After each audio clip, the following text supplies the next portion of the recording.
All right, I think we will get started. Welcome everyone to the ARPA Advisory Committee meeting for October 17th.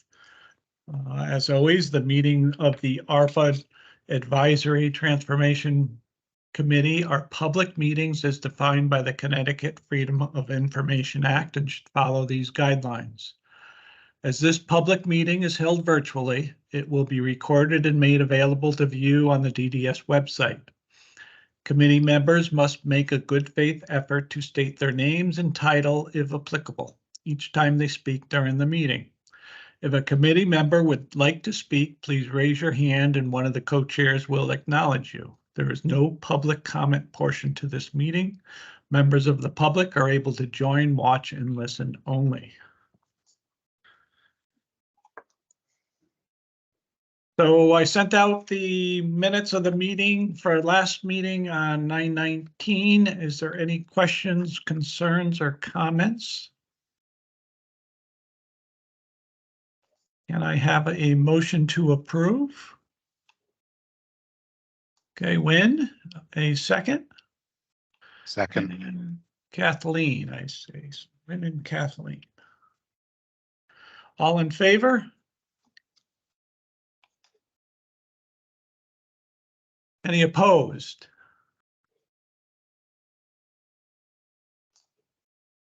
All right, minutes passed. So next on the agenda, we, at our last meeting, I think it was Shannon, but I'm not positive, talked about having someone talk about the rewarding work. I have Daniel Jocks invited to this meeting. He only has until 2 o'clock today as he has another meeting, but he's going to give a short presentation on rewarding work. Daniel, if you want to take the stage. As Keith said, my name is Dan or Daniel Jakes if you want to Americanize it, or Jacques if you want to keep it French. Either way, don't really care. So we've had rewarding work for many, many years. The difference is rewarding work is going through an overhaul of their website and different things that employers who have DDS funding and self-direct their program can use this website to find, interview, and hire staff. We've also, rewarding work is also marketing the website towards individuals who might be looking for work. So an individual, they've made some marketing campaigns through the radio stations, and they'll also be going to attending job fairs and other places where people seek out employment. They've posted on Craigslist and other areas where people actually look for jobs to let them know that, hey, go on rewarding work, post your resume, post your application on there that you're looking for work. It details what town they live in and the such. Then an EOR can then go in, and an EOR can do one of two things. They can search the database for individuals looking for work in their prospective town or region, or they have an option of posting a job. So if they have a particular position they want to post, that I have 20 hours available during Monday through Friday, they can post that position, and then applicants can actually look at the job postings and find them. So it can be done one of two different ways. So if they are looking for particular staff and they don't want to post a job, they can just basically say search for staff, and they can put in their zip code and put in a mileage range, and everybody that has their application on the website will pop up, and they could call them to set up an interview. The potential candidates for being employed are not pre-screened. It's just a database of people who are interested in working in this field, in this population.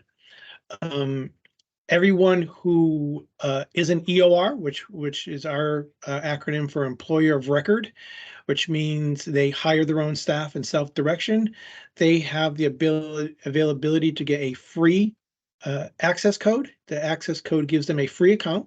so they don't have to pay for this service. It's covered by the ARPA funding. Basically allows them to go in there and create an account at no cost to them. Individuals who are looking for work also don't have to pay to put their name on the website. That's a brief overview. They're still tweaking a little bit of how the website works. I can actually show you the website if people are interested and what it looks like. This is not available to agency provider caregivers. This is basically for the self-directed population to look for staff. Many times employers of record, they try to look within their own circle of people they know first. They look for friends, they might look for family members, but they look within their own circle first. Once they've exhausted that, then they have the availability to say, okay, I can't find anyone I know. Let me go on to rewarding work and look. And we're going to be doing a mailing to employees of record so that they know of this website with the access code as well. We're kind of putting that together now. It's not completed. Before I jump to the website, does anybody have any questions about the general purpose of rewarding work? Actually, I didn't tell you guys my position. I am the program manager for the individual budgets, and I work directly with the fiscal intermediaries that support the people who self-direct. I see no questions, so you can continue. All right. Hope I gave a brief enough description of it. So I'm sharing my screen. Let me know when you see it. Yep. So basically, there's two different options here. I already have an account. I made an account years ago when I was a case manager to help people navigate this. So I'm already logged in. If I wasn't logged in, I would have the availability to create an account and put in the access code to give me a free account to start my subscription to rewarding work to look for staff. So if I want to hire a caregiver, I can click on, I haven't used this in quite a while, so I might fumble through with this a little bit. They give a brief description of how it works and how they can go looking for staff, how they can create a job posting. So I can get started. I haven't navigated this through for a while, so bear with me here. So posting a job, I can click on this link here and post a job. So I can say, give some information about what I have available. I haven't really used this yet, so I'm going to find out with you what this is. So I give the job, create a job title name. So I could be looking for a job coach, a behavior specialist, a companion, in-home support. So I can pick my we probably have to change that PCA, because PCA is actually the term that DSS uses, not the term that DDS uses. We use direct DSP, which is direct support professional. PCA refers to the DSS version, and also refers to the collective bargaining agreement, which is called personal care attendant. We don't really use that term. So they can pick a type of support they're looking for. What kind of client, was it an adult, teen, or whatever? The city, the state, the zip code, what times we're looking for care. The pay rate they can put is optional. So people have a budget, so they can put a pay range in there. They can put to the max of what their budget is, approximately hours per week, the description of the work they do, and all of what's required. So that would be a job posting. So then once the job is posted, a potential employee could look at the job posting board in their area and contact through this app. They could make contact with the EOR. The EOR would get an email saying, hey, you have interest in someone who is interested in your job posting. The other is to just search a caregiver. So if I just didn't want to post a job, but I just wanted to look for a caregiver, I'm going to put where I live in Bristol. And I could be, I'll expand my search to 25 miles. They're more filtered. So if I wanted to look for a keyword to say they were interested in respite or personal support or maybe adults or whatever, I could do that, but I'm just going to leave that search as here. I'm not sure what most we can this way, if they say they're available in just afternoons, we can tease out those that are only available in the morning or overnight. So, but I'm gonna leave all these here. I'm just gonna collect my state. I don't think that makes a difference, but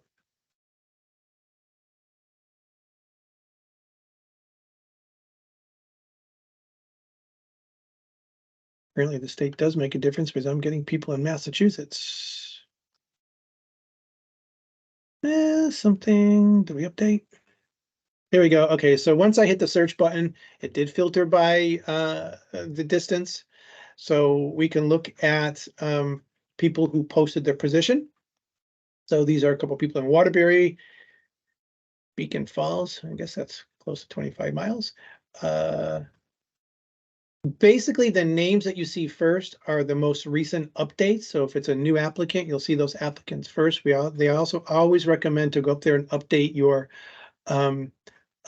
application as often as possible, so it jumps up. It doesn't filter it by distance. It filters it by how it was when it was put in. So if I wanted to click on somebody and say, "Oh, I'll click on this person." When I open that up, it'll give me the information. It'll give me their email address. I can call them. So if I'm an employer, I can call on the phone and say, "Hey, Natasha, my name is such and such. I'm looking for some help. I found you on Rewarding Work. Would you like to set up an interview?" They can have a conversation.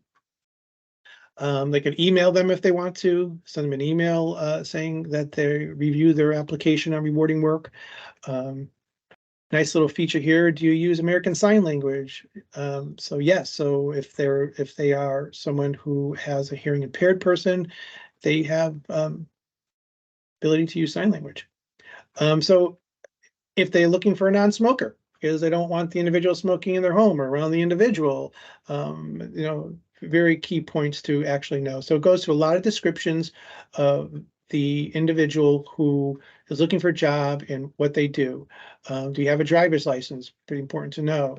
Do you have access to a car in addition to your driver's license? Proof of insurance. That's a little scary to know. Hopefully they will provide that. We have fluency in 2 languages, so you have the ability to sort out if they're Spanish speaking, if you need a Spanish speaking employee. This person will prefer working with all different types of individuals, elders, teens, available at all times. So willing to travel 20 miles. So might be a little bit out of the range since we put 25, but that can be negotiated. They can start within 2 weeks. So it gives a lot of information of what they're certified in. Certified CPR, first day she was a CNA. Says she has experience working in all these types of disabilities. It goes on and on. I can print it from here, and I can print off a couple of resumes. They may have an updated resume too. So if they have an actual resume that they want to put in, you can actually click on their resume, open the file. And this is the full resume of the individual. It's an option. People don't have to put a resume in, but they can certainly do that. Any questions?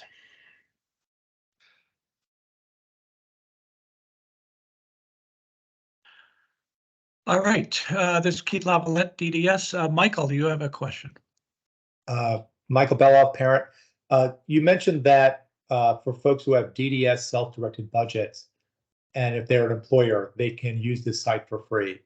What about individuals who have a CFC budget, who may or may not be DDS eligible, but might be getting CFC through another side? Would they also be able to get a complimentary employer registration? This is ARPA. This is a website that is funded by DDS ARPA, not necessarily through DSS or CFC. They can offer a paid subscription. So there is a monthly subscription that is available, but we give out the access code to DDS participants. So it's a program that was funded by DDS, not a joint venture with DSS. If they are duly funded, if they have DDS funding and CFC funding, yes, they would get the free access code. But we haven't really worked that out with DSS on whether we would provide a free access code. But there is an option for a paid subscription. Sure. So, well, I think that's helpful that if they're duly qualified, even though they don't do self-direction on the DDS side, that if they have CFC and DDS, they can get the free registration. I think that'd be very helpful for a lot of families. You know, we can bring that back to members of CO and DDS to see if that's something we do want to offer, but initially, no, if they don't have Okay. CFC funding, duly funded, they would have no access to that access code because they don't have a DDS case manager who would supply that to them. Gotcha. Okay. Keith Lavalette, DDS. Greg, you have a question. Yes, I actually can piggyback on that a little bit. Part of what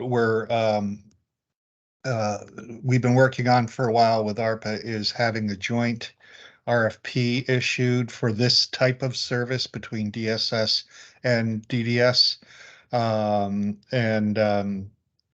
which rewarding work could put in for if they were interested at that point.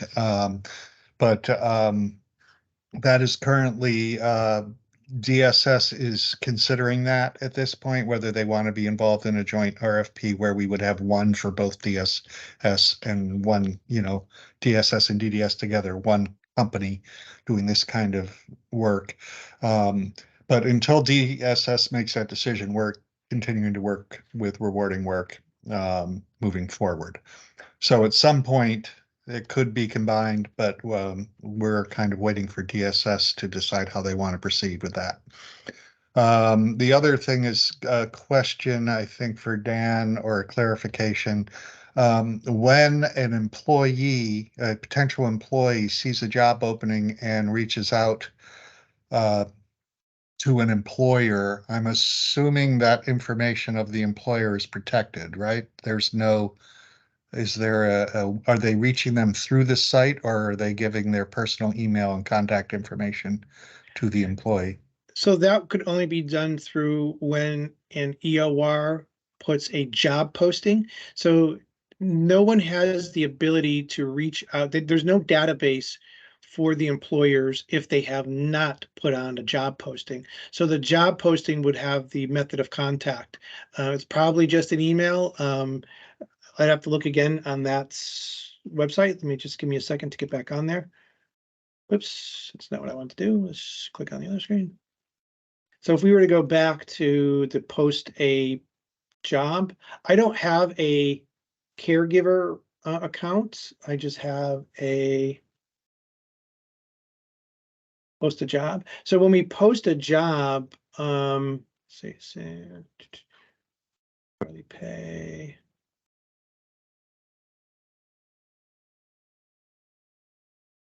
I don't know if there's an option to put in the job description, whether there's a phone number and email. I'm assuming it's just going to be an email contact.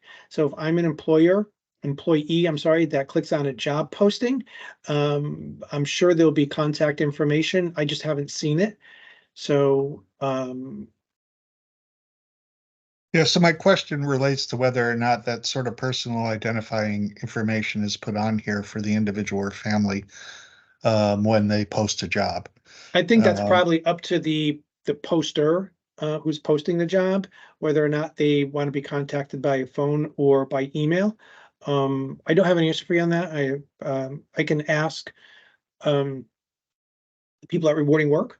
There is also another option if this group wanted to have Teresa Driscoll from Rewarding Work come on and give you a more detailed explanation of Rewarding Work.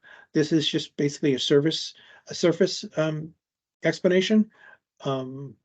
but I know they are compliant with all of BITS and HIPAA, so it's probably just the information that the EOR puts on there on preferred contact. My guess is it's probably email, but if they wanted to put their phone number on there, there was nothing to prevent them from doing that. I guess, I mean, they could probably put it right in their description of the job if they wanted to for contact. There might be, everyone has an email address because that's how you sign on to the program. So if they didn't put a phone number, I'm just assuming that they would click on contact and it would go through an email, but I'm not sure. Okay, thank you. Keith Lavalette, DDS. Any other questions for Dan?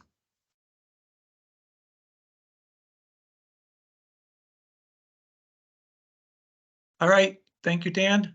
All right, gives me 7 minutes to jump to my 2 o'clock meeting. Thank you all. And if you have any questions, you can throw them at Keith and he can email them to me and I can try to respond. Sounds good. Thank you. Keith, any interest in having Teresa from Rewarding Work kind of give a deeper dive into this Rewarding Work website, or is everyone pretty much good on today's brief overview? Yeah, I could check with the committee and get back to you on that. Okay. If they'd like to see that, then we can work that out. Very good. Thanks, everyone. All right.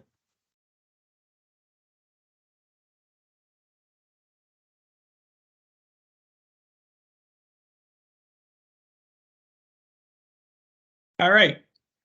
Next up, we have Rebecca doing the communication presentation today. Hi, Rebecca, you're on. Hi, Keith. Thank you. Thank you. Hi, everyone. Becca Brockway from McDowell Communications Group. Wanted to give you a brief update on what's been happening.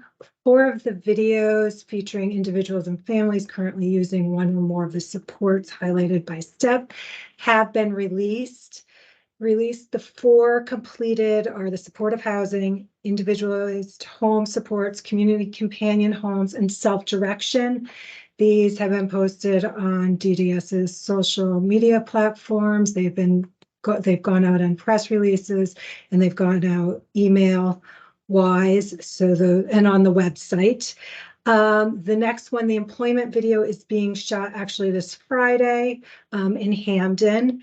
And then Bonfire, the creators of the video, they're working on the reshoots for the assistive technologies and the remote supports. DDS has identified some individuals to feature in those 2 videos, and Bonfire has been talking with the individuals, families, guardians, the DDS case managers to figure out the fit and also the filming timeline, hopefully in early November.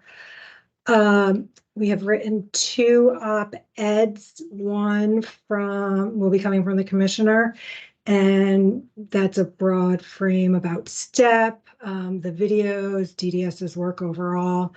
And then we've done another op-ed that will be coming from the woman featured in the CCH video who has the community companion home, and explaining why she does it, how to go about doing it, the benefits of it.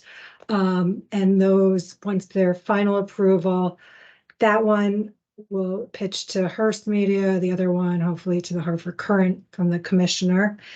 And then the October newsletter was the first time that it went out solely electronically. It was not printed and mailed, it was emailed out from DDS, and that will be the same with the November newsletter. That will have dates, more information on the where to find the videos, where to find the one-pagers, important upcoming the dates with the commissioner. Those will be mailed. That November newsletter will go out the first week of November, which is actually 2 weeks, 3 weeks away. So those are the main areas of communication at the moment. I don't know if Lauren had anything else, but I think those were the main ones. All right, thank you, Rebecca. Any questions for Rebecca? All right, very good. Thanks. Oh, there is a question. Cheryl? Hi, just a little slow with the clicker. Thank you, Rebecca. I just have a question in regards to the change in the communication. I know there were concerns raised around some populations being missed due to the electronic switchover, solely to the electronic switchover. And I'm wondering if we're tracking any disparities in possible communities where communication isn't reaching certain areas or certain groups of people? That would be a Gunnar or Lauren DDS question. It goes out through DDS email platforms, and we don't have access to seeing that. So I'm sorry, I'm unable to answer that question. I don't know if Keith is able to give any insight. Yeah, I'd have to go back and check with Lauren, but that's I'll mark that down, Cheryl, and get back to you on that. Thank you. All right, this is Greg McMahon from DDS. I know that Lauren is able to do some measurement of responsiveness to those surveys, including like number of clicks, number of people who've opened it, which gives us some data. I'm not sure it gives us everything we're looking for, but she'll at least start with that basic data. Thank you, Greg. All right, this is Keith LaVallette at DDS. Next up, we have Betsy and Julia from Deloitte. Thank you, Keith. This is Betsy Bella from Deloitte. Before we get into sort of our usual step update, we are excited to share that we are also supporting DDS as they look to improve access to and use of the shared living support. So shared living is an available waiver support wherein somebody who receives services lives in their own home, and they have a roommate who also lives with them who provides some of those supports. Now it is currently understood to not be used a lot in the state. And so we're going to be looking into some of why that is. And also we have an inkling around some of the reasons why people have been hesitant to jump into it more, or why it's not as available. And so we'll be supporting DDS through a process to develop a vision of what they want to see from shared living, what would mean success for the support, what would mean it's really accessible and available broadly in the state to all populations for whom it might be appropriate within the ID community, and then develop a roadmap to work towards that vision. So we'll be working on this through a process where first we're going to start with some research and data review. So reviewing and analyzing available data to understand the current state, looking specifically around potential barriers and obstacles, and really wherever possible would love to understand who's currently utilizing it. And then planning to speak with individuals who use the support and their families, people and agencies providing shared living, and DDS staff to really ask people about strengths of the support, areas for improvement, concerns, and obstacles. And so through this process, starting to really develop kind of this vision, understanding where the barriers are. And going into an environmental scan, we'll look at a few other states. Now, the tricky bit here is really making sure we're looking at states where the support is a close comparison to shared living, rather than more on the side of community companion home. But looking to see what other states have done to address some of their barriers or obstacles that were identified in the research. For example, Pennsylvania has a fairly robust, they called it life sharing. So there's looking to see what Pennsylvania and other states have, and we haven't set in stone on any of the states, just they've been mentioned a couple of times, but identifying leading practices and then to be able to make some recommendations, right? Here are potential routes that could lead towards the vision, and here's maybe starting to refine that some more.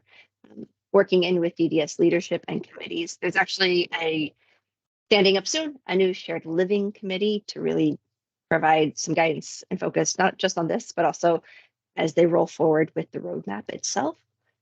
It's consisting right now of DDS staff, both regional and central office.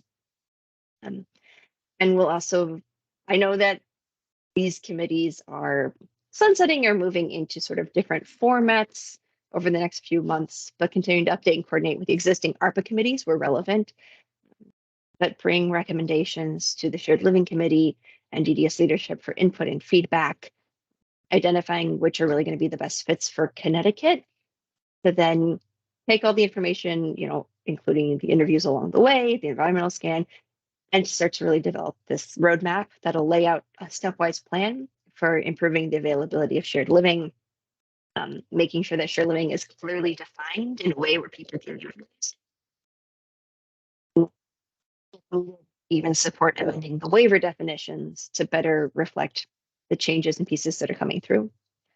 And then to make sure that folks are able to use it, and folks meaning both people who are looking to use the supports, as well as providers who might be interested in adding it into what is available from their agencies, and updating guidance. So guidance both for individuals and families, as well as for providers, to make sure that there's really just information that the people need in order to start to leverage sort of updated, refreshed directions around shared living.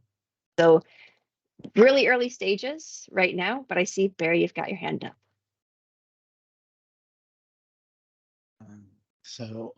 Thank you, Betsy. Just to be clear, this is already an approved waiver service? This is Betsy Beltran, yes. So Barry Simon O'Kill, thank you. So just a suggestion, you may want to include the providers in the groups early rather than late. Mm-hmm. I am guessing if it's something that hasn't been taken up, it's probably rate related. This may not be rocket science to figure out. If this is something the department wants, it may just need to adjust the rates so that it covers the cost of providing the service. But just suggestions on how you might be able to help move this along. Betsy Bella from Deloitte, thank you. I must have spoken. Yes, definitely providers are in that initial slew of people we're talking to. It'll be so important. And I like the idea, of course, also to speak to providers who are not providing the support. Any questions or comments?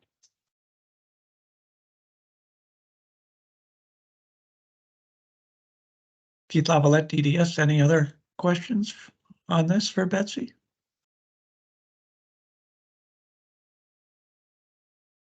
Betsy Bella from Deloitte. Okay. Well, we look forward to keeping you all up to date as it rolls forward. To get insights from the group. But yes, just to confirm, shared living is an approved support. A handful of folks receive it in the state. I don't know exactly how many because we haven't gotten the latest data. And I'm not the data person. We are bringing a data person in, don't worry.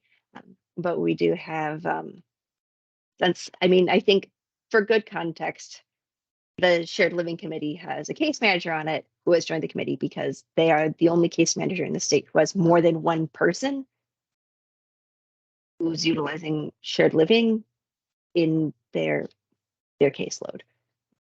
And so that's pretty indicative that it's maybe not as widely spread as some of our other supports on the residential side. I think it's also one that we're going to have to do a lot of work on the self-direction side around, because there are elements of it that lend itself well to that kind of an environment as well. We want to make sure that, again, it's as widely available as makes sense and is feasible. So on the step side, we're continuing to roll forward, continue to provide technical assistance, continuing to update the implementation plan. We had some meetings related to measures that are being finessed and updated. DDS is also just making some adjustments to some of the steps that originally came out of the step plan, just to better refine them for how things have evolved. So there will be updates later, but that is still in progress. But the overarching pieces are all the same in terms of as we continue to move from an emphasis on congregate to non-congregate supports. the provider transformation plan side, there are some of providers who have either reached out to their regions or are accessing TA or both, indicating an interest in exploring or actively developing plans. There are now 13 approved plans. And we keep hearing from providers, from case managers, from all sorts of folks that they really wish they had just a better insight into what is available in the plans, what people have been doing or thinking or planning. And so we developed quick summaries of all the approved provider plans that will be made available. They are going through DDS review currently. The hope is actually to release them with the provider names on it. But just for right now, since it's a public meeting, we have it de-identified. We will be reaching out to providers to make sure they're comfortable with the language, see if they have any revisions, and then are comfortable, of course, with their names. But we see participating in this as a celebratory moment. So we're hoping providers will be proud and excited to put their names on these summaries. So here you can see an example one. This is for a provider who has both a residential and a day plan. I mean, it's all one plan, but whose day and residential transformations involved.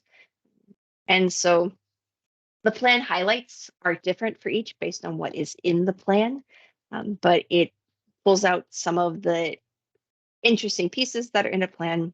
So in the top left, you really have this quick overview of the plan as a whole. In the box, the bottom box, that's going to be really consistent between all of the summaries, where it says how many individuals they plan to support to transition.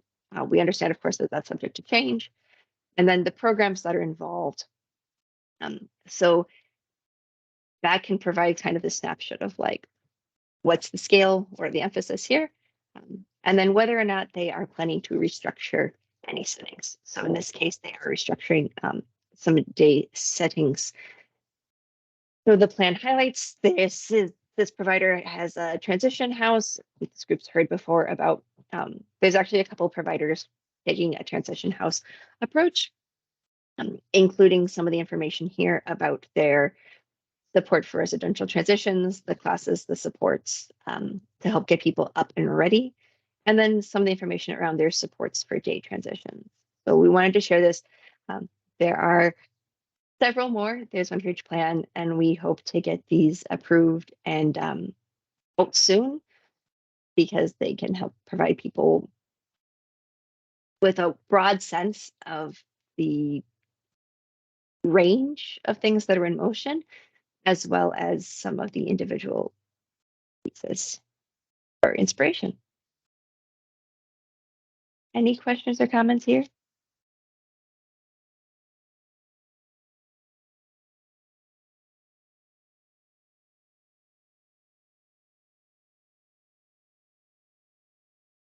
All right. Well, that was our main update today. Those were the two things we really wanted to make sure to share with the group. But if folks have other questions, we are on and available. Thank you so much.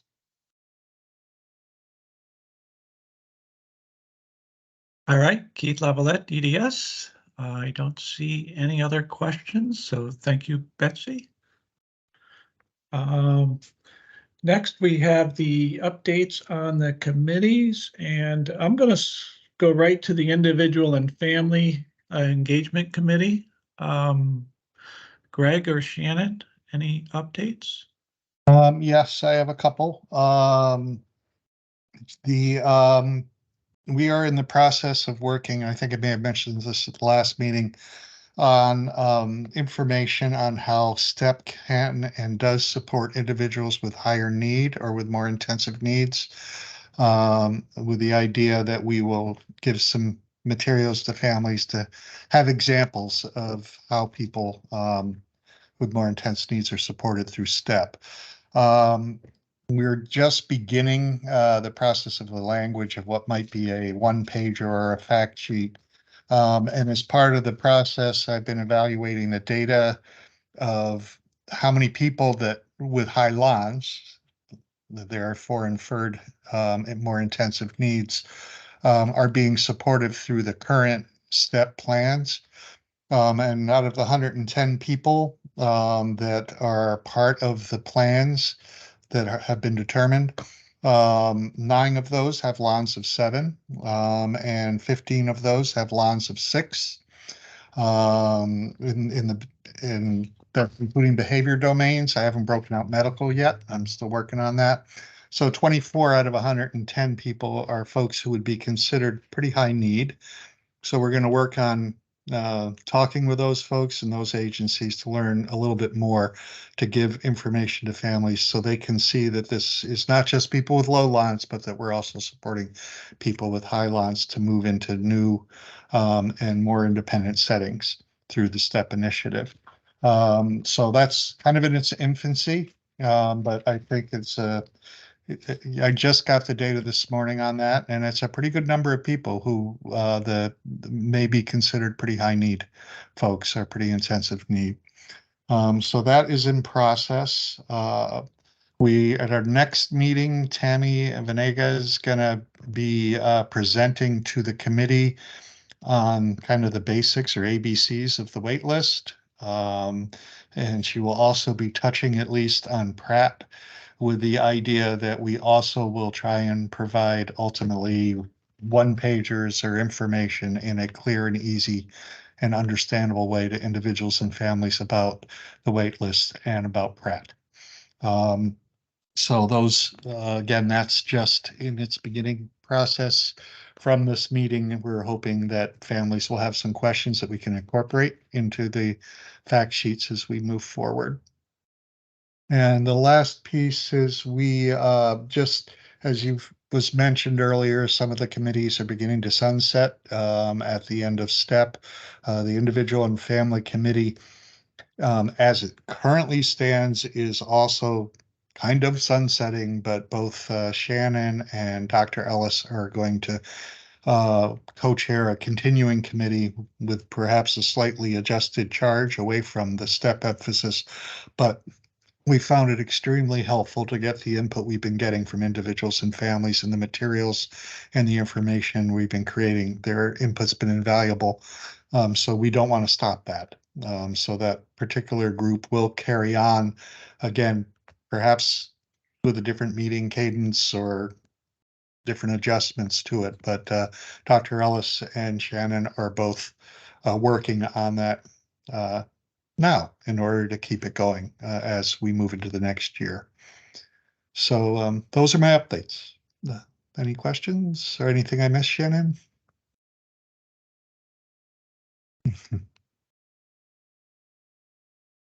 All right, thank you, Greg. For the DDS Engagement Committee, they did meet last week, but Peter is the only representative on that committee, and he gave me his update, which is the transformational update, and I don't have an update on what actually occurred in the meeting. So we'll have him give the double update on this committee next time we meet, and I can move right in and talk about the transformational initiative updates. First off, as Betsy had said, there are 13 plans that have been approved. I do believe there's an approved provider that submitted another plan. They put in for a residential and got that approved, and now they have put in for a day program 1. I'm not quite sure if that's been approved yet. And then there's another agency in the South that has been working with them on getting plan approval, but that has not been approved as yet. There has been a lot of talk at technical assistance meetings with Deloitte.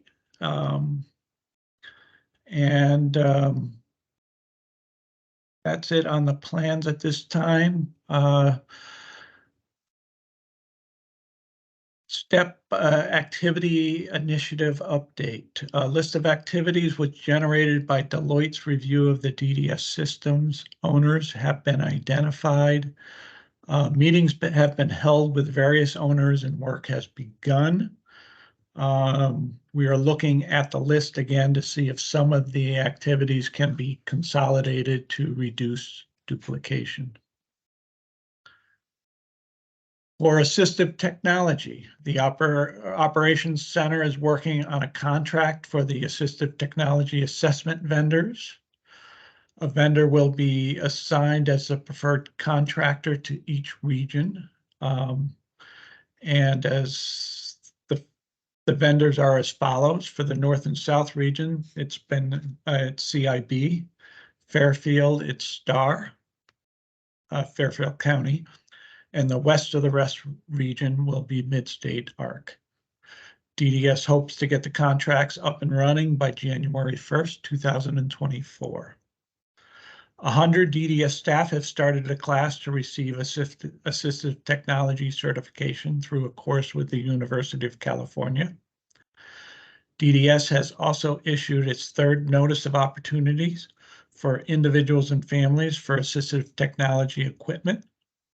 One is issued for individuals and families and one for providers. An assistive technology remote support consultant is coming on board sometime in October, and I don't believe that has happened as yet. The AT&Me program has been launched and 22 individuals have been trained to date. And actually, this was last week. I think we're up to 37. Patricia continues to work with case managers to identify additional people to become trainers and individuals who want to learn more about assistive technology. I'm going to skip the rewarding work since we had Dan on today. Critical incidents. PulseLight has successfully launched its new version that enables DDS to analyze Medicare claims and hospitalizations to see if a matching critical incident or incident reports were filed. The new version is now able to attach the individual's lawn as part of the review process. The NCI survey, DDS is working with UConn on doing the NCI again for this year. DDS was able to meet its targets. There were some quality issues identified and the department is working through. DDS will be looking to add some additional analysis components to the UConn contract for the upcoming survey. DDS has hired a project manager and a couple of business analysis for the new DDS case management system. The department will be developing for the case management system. They reviewed 5 to 7 states and are currently have case management systems to see if DDS can use one of them and actually narrowed it down to 2 different states. For universal assessments, DDS and DSS have decided to work with vendors to see all state of Connecticut agencies can be brought on board with the concept of universal assessments and to see how the system will fit within all the state agencies.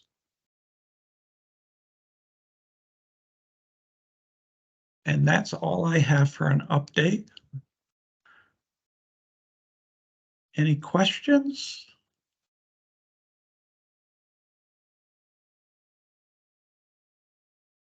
All right.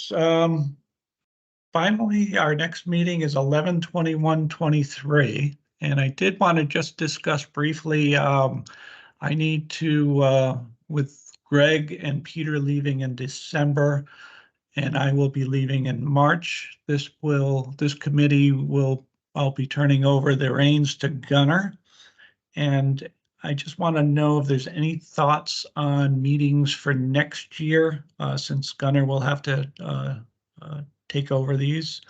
Do you want to continue the same schedule as we're meeting now, or are you looking, any thoughts on meeting every other month, or is the monthly meetings acceptable to everybody? Any thoughts on that, Barry? So Barry Simon Oak Hill. Yeah, with the change in guard, so to speak, and the committees ending is a time to evaluate, what the purpose of this committee is and what's actually, I mean, I know it's pretty much turned into a report out committee, but is it, helpful to actually have us do something where we could be helpful to the department, suggesting on, the direction that it's going with this, and, openness of innovation or transformative services, or just sticking to the same square peg approach. Whatever, whatever, it might be a time to reevaluate. We have two meetings, this is Keith Level at DDS. We have two meetings remaining with both Peter and Gunnar, who's taking over for Peter. It might be good to bring that up in the next two meetings to kind of decide, since Gunnar's the one that's going to be taking over the reins from Peter, on how we move forward and the actual action steps for this committee.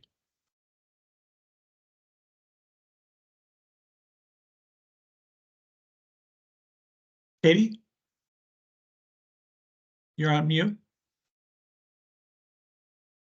Sorry about that. This maybe was covered earlier and I missed it, or another meeting, but have we taken a look at the finances to say we have X number of dollars to distribute in incentives, X number of dollars have been committed by the plans submitted so far, and how much has been expended? What do we think isn't going to be expended? Because I'm wondering, I don't want to, at the end of the time period, all of a sudden say we have all this money and we should have done something different along the way. Actually, we have Sarah, who is a fellow from Yale, working with us, and she's actually putting all that together.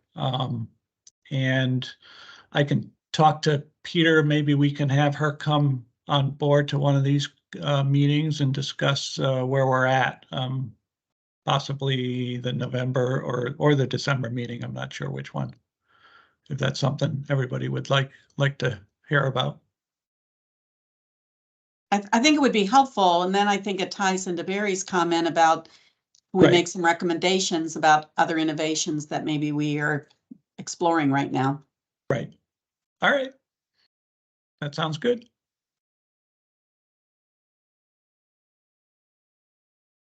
Any other thoughts or input?